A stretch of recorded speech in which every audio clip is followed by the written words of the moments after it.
crois que cette grande région qui a été fabriquée par des politiciens très loin du terrain et en dépit de l'avis du peuple ne fonctionnera pas en l'état.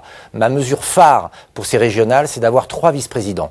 Un pour la Champagne-Ardenne, un pour la Lorraine et un pour l'Alsace. Chacun aura un budget dédié et s'occupera de sa région.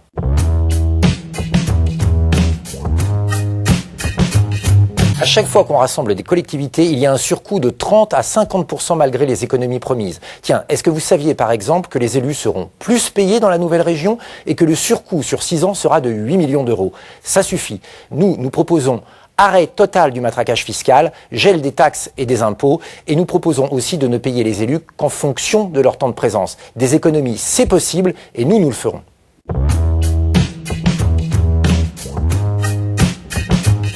Le transport, c'est le quotidien de nos concitoyens pour aller au travail ou pour aller voir la famille. Ça suffit des grands projets qui ne servent à rien, comme la gare de Vandières de M. Masseret, comme l'aéroport de Vatry en Champagne-Ardenne, ou comme le surendettement de l'Alsace pour des lignes ferroviaires. Il faut maintenant travailler pour les transports du quotidien. Oui au TER efficace et qui arrive à l'heure, oui à la réouverture des gares, et oui à une A31 qui dégagera la route vers le Luxembourg, mais qui ne se fera pas au détriment des citoyens, parce qu'on parle aujourd'hui, je vous le signale, de couper la ville de Florange en 2. Donc oui à des transports efficaces et on arrête immédiatement les grands projets qui coûtent trop cher.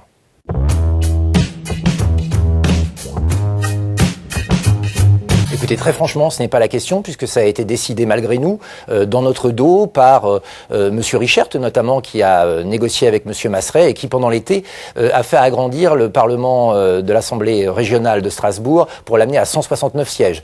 Comme par hasard, le nombre d'élus de la future grande région. Non, la vraie question, c'est de savoir comment on va continuer à faire vivre nos villages, nos petites villes et nos campagnes. Quand on voit que les gares ferment, que les gendarmeries s'en vont, que la poste part, eh bien c'est toute la vie qui s'en va. C'est une désertification annoncée. Nous nous battrons pour maintenir la vie dans les villages et dans les campagnes. Et je dirais à tous les électeurs qu'on a le droit de vivre dans une ville de moins de 100 000 habitants et d'avoir accès aux services publics et avoir accès au travail et à l'emploi. C'est ça le vrai chantier.